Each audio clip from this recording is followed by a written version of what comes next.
Haha, I bet you didn't know it was me. Bam! What's doing, guys? Back with a fresh vinyl review, and today we're going to be looking at the brand new, just released, very exciting 25cm X Plus Death Ghidorah from everybody's favorite Mothra trilogy from the late Heisei films in the 90s, okay? Yes, Death Ghidorah by X Plus, and really, I just got done taking the pictures for this review too, and I had a lot of fun taking pictures because this figure is beautiful. It is very, very beautiful. Let's see. Let's get the details out of the way. Figure came out, what is it? February 2018. This is an original sculpt that was originally a model kit by GOWROW. Okay, X Plus reproduced this in vinyl form because the model kit was made out of resin.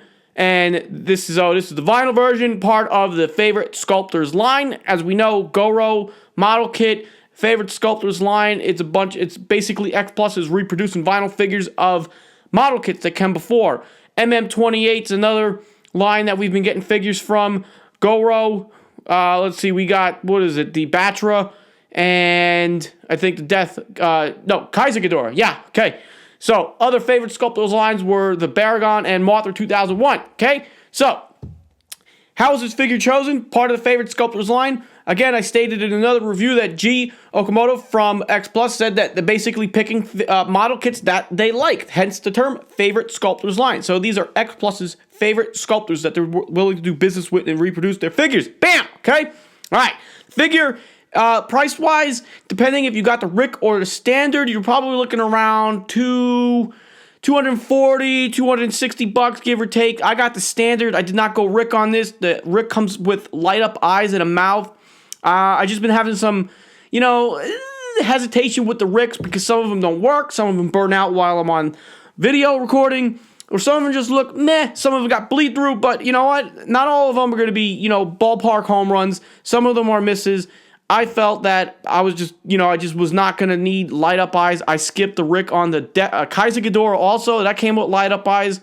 So I'm not really missing anything. Why am I not missing anything with the Rick? Why not Rick it? Because look at this figure. This figure is beautiful. Rick or not, we have a home run. I'm saying right now, this figure is certified fresh. Definitely a 10 out of 10 for me. There are a couple minor hiccups, but minor. And I probably should hit it for that, but I'm not, because this figure, it is so much fun to look at. It commands some serious shelf presence. So let's get some of the obvious things out of the way. This figure is big. It's going to take up a lot of shelf space, hence why I just said it commands some serious shelf presence. The figure's big. I didn't even measure. I probably should have. We're probably talking maybe 20 inches. Yeah, maybe something like that. I should have measured. I don't have my tape measure around here anyways. But the figure's big. I got to make a spot down here on my other shelf where I got some toy graphs and marmot stuff. Those got to go. I got to get into detail for them. That's another story for another day. But big figure. We got a large wingspan here. Probably the widest. Probably, yeah. You know what? Now that I'm thinking about it, I should have checked. But, we can take a look at the pictures towards the end here of the comparison with the other Ghidorahs. But I think this has got the biggest...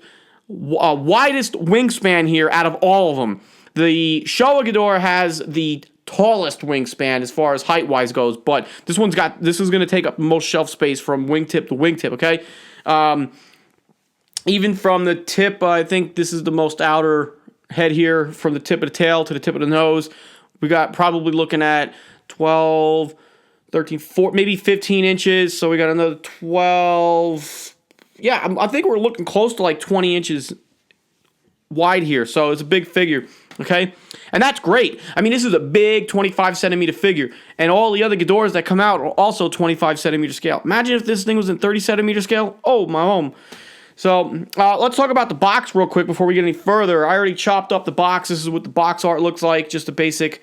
the black silhouette of the figure. Favorite Sculptors Line, 25cm large monster series or Daikaiju series. Death Ghidorah, okay? Pretty simple. Bam. Can't do the boxes. The shipping on this figure was, actually, I had mine packaged with a 30cm Godzilla 54 from the Sakai line, Yuji Sakai, and we're probably looking around $80 or so for shipping. Depends. Again, mine was double packed with two figures. But the shipping box, mine came in the shipping carton, which normally holds 2 pieces of Death Ghidorah. So it's a big box, and it shows why, okay? The figure out of the box, you got to install the wings. So these go on and off real easy. Basically, you have these vinyl nubs here, and you just put the wings on like that in their respective wing placement stand spot, whatever we're calling that. I don't know. Can't think of the right term. Hole, whatever. Okay. The wings are made out of vinyl. So unlike the Showa Ghidorah, that was made out of ABS plastic. These are all vinyl. So, and I don't really see a concern here for any vinyl for the wings to droop, because they're very light, and even though they're light, they are strong, because this part up here is along this wing membrane. The arm is made out of, the vinyl's thicker, whereas the wing membrane, the wing itself, it's pretty thin and light. So we shouldn't have no issues with the wings. No, we're not. I don't think so. We shouldn't. Okay. The tail's already on, so you don't have to worry about doing no tail action. You don't even need a hairdryer for this figure, which is great. So you just plop the wings in, take your rock stand, and display him, and you're good to go, right? Now, the only thing that I have an issue with this figure, and I'm not the only one having a problem here, is the figure with the rock. Now, if you didn't notice, I have another rock here under the stand. This tail, or this rock, is from my 25 centimeter Mothra and Manda set. Yeah. So this is the rock that Mothra leans on, and I put it under here because it goes really good with this, but we need it. Why? Because if I pull out the tail, oh wait, no, he's leaning on my mic stand. I was about to say, now it's going to work, but he's leaning on the mic stand. If I pull the rock away from the tail, oh, look, he doesn't even need it. But, oh, there he goes. He leans back. Sorry, Titanosaurus. He leans back. So, that does look pretty cool, because it looked like he's rearing up to step on Mothra larva from the movie, but that's not how the figure was meant to be displayed. It's supposed to be doing that number right there, just leaning on the front rock, and you shouldn't have to worry about trying to support the tail so he doesn't fall backwards like that. So what I did is I brought over my rock from the Mothra larva set, and voila. Now, and I still don't even need the rock in the front. Why? Because the figure, it wants to lean backwards, as we know. X Plus intended the figure to lean forward. The weight was supposed to counterbalance leaning forward, hence why we got the rock. And that also came with the resin kit, I believe. Yeah, it did. So what I'm thinking, if any kit builders out there are watching, in the groups or on the tube, obviously, I think, correct me if I'm wrong, but the resin, obviously being heavier than vinyl, it tended to lean forward. That's why we got a reproduction of the rock. But maybe X Plus didn't think that it would end up leaning backwards. Again, if you get it balanced right onto your shelf, you might not even need the rock on either the tail or the front foot. But anyway, so that's the story. Not a big hit. I mean, because I figured it out. I'll figure something out with Mothra, or I'll just go get another rock here for the tail. I figured it out. It's not a big deal. Not to me, because the figure is beautiful. I love taking pictures of it. The detail is very crisp, even for vinyl, which is great about getting these vinyl figures from X Plus that were originally resin kits. Even though the detail is not as crisp as you would get with a resin kit that you would build yourself, this looks very, very good. Lots of attention to detail here. And I do think it's crisper than what we would get out of a fully 100% produced vinyl figure from X Plus, where it was sculpted into vinyl and whatnot, or from clay and then reproduced into vinyl. But this is just really well done. The paint job looks really good. His skin here, it's just gray, rocky, mountainous-like, almost like granite-looking colors. He looks like he's like mountain stone. It looks really good with the paint job. So they did a great job with that. He's just so beastly looking. The eyes on this figure, even though this version doesn't light up, the eyes look really, really, really good. The teeth, the head, the crown, his horns, everything looks so crisp in detail here that it's making me almost speechless. Okay. Details good, necks are good. Let's see. I don't really talk about joints anymore, because it's just something that I don't think is very important. But there's nothing that really sticks out. There is a little bit of a seam around the back, but nothing of concern on this figure. You want to make sure that when you get your wings on, obviously there's a seam there because you put the wings on. You want to get those pushed in really well, because when I was carrying mine before, one of the wings wanted to pop out. I think it was this one, but I realized I didn't have it in all the way, so I had to just snug it in a little bit better. Okay, paint job on the wings, got some lightning bolts there. Those look pretty good on both sides, the front and the back. And the horn, or his, I don't know what the right term is, but the claw here that we have on the wings, those are nicely done, painted mostly like bone white.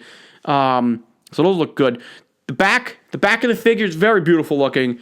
Nice, actually kind of reminds me of Bachelorva with all these spikes and whatnot down his back. But the back looks good, the wings look good. His, I don't even know what to call these, the back frills coming down the lower side of his back, down the tail, all very nicely done. And the paint job, again, depth. This figure's got depth. Lots of depth, because we got reds mixed in with blacks. Awesome looking. Very, very good with the dark grays. Beautiful. I really, for those that have this figure already, you know what I'm talking about, right? Good. Nod your heads. The tip of the tail, we got these, basically these, they almost look like unicorn horns here, rather than the traditional Ghidorah twin tails, even though, it's one large tail and it splits off to two at the end. So nicely done with that. No complaints, but the figure, it's beautiful. Everything looks great. So 10 out of 10 for me. Standard or Rick, home run. Again, I'm not really going to hit the figure for the lean back issue, because it's not the worst thing in the world. It could, problem solved, get another rock, go out in your garden, grab a rock, whatever. Okay? So 10 out of 10, figure certified fresh. What else? Am I missing anything here? Oh, let's talk about the comparisons before, and then we'll wrap it up. I took pictures with the Kaiser Ghidorah, GMK Ghidorah, and the Showa Ghidorah. Very hard to photograph Death Ghidorah alone. Put in another Ghidorah, and wow, we're talking like some serious picture presence here with the triple-headed demons. So, first up, we're looking at the Kaiser Ghidorah obviously with Death. They are all rather, first off, this one, they stand pretty much neck and neck. Neck and neck. And the size, what I noticed about all these Ghidorahs here is that their torso, heads, they're all rather in the same scale, and when it just comes down to the wings, that the wings is what the real big difference is as far as the body mass goes. So, let's see, Death Ghidorah's wings are very comparable to both GMK and the Kaiser Ghidorah, where the Showa Ghidorah, his wings reach up very, very big and way taller than these three initially. So, they look good. But now, before I wrap this up, which one is my favorite? Which Ghidorah is my favorite? And it's really no contest. This is my favorite X Plus Ghidorah right here. Right from a Mothra film of all. Mind you, I'm a big fan. I actually enjoy the first Mothra movie of that trilogy. The other two, they lost me. They got really kind of hokey. And I have only seen the other two maybe once, if anything. But I got Mothra 96 back at G-Con 97 on, basically they were the bootleg VHS tapes, the Toho video. To me, they're bootleg because it was subtitled. Anyway. But yeah, I caught that movie back in 97, a year after the year it came out, or after it came out, whatever. And I dug it. It was fun, to get another Ghidorah was pretty cool. And basically that is a continuation of the Heisei films, because the Mothra that is in the beginning of the film, that's the Mothra that fought Godzilla. So, anyway, mind you, it's Death Ghidorah, and it's deathly awesome. All right, I'm done rambling. 10 out of 10 for me. Minor issues, not that big of a deal, and I'm not going to hold it to it. Figure's beautiful, certified fresh, and it's just awesome. Check me out in the next vinyl review. I don't know what I was just going to say there. Anyways, guys got questions, comments, hit it up in the comment section below, and I'll see you on my next fresh vinyl review. And remember, people, buy vinyl, fresh vinyl. Bam.